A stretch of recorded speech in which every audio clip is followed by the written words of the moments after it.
former New York Police Commissioner and ABC News consultant Ray Kelly, and former FBI Special Agent Brad Garrett. Former police commissioner, former police officer. Just overall, your thoughts when you woke up to this news this morning?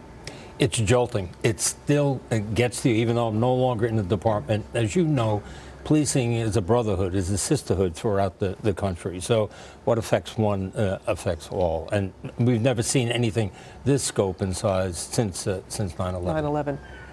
What are you hearing here in the city about the NYPD? Well, the department will raise its alert level, and I think you'll see the alert level raised throughout the country. There's a lot of anxiety. Police officers want to come home at the end of their tour, and you know they have families, so they're concerned about their own safety.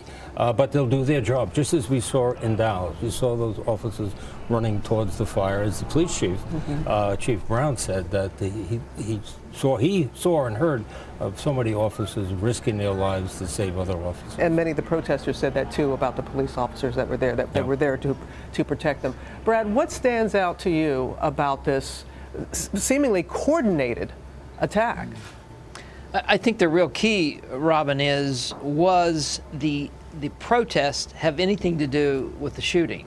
Or did the shooters use that as an excuse where there would be a large gathering of officers? So that's obviously one question.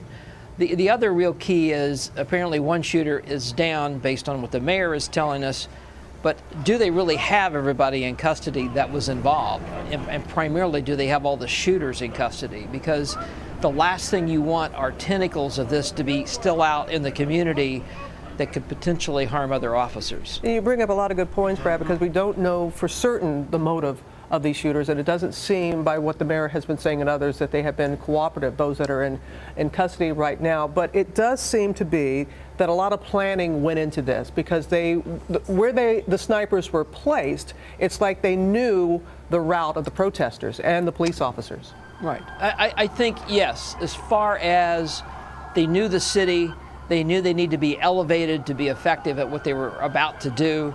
So yes, I think that part was coordinated, but this protest obviously just went together in the last several hours.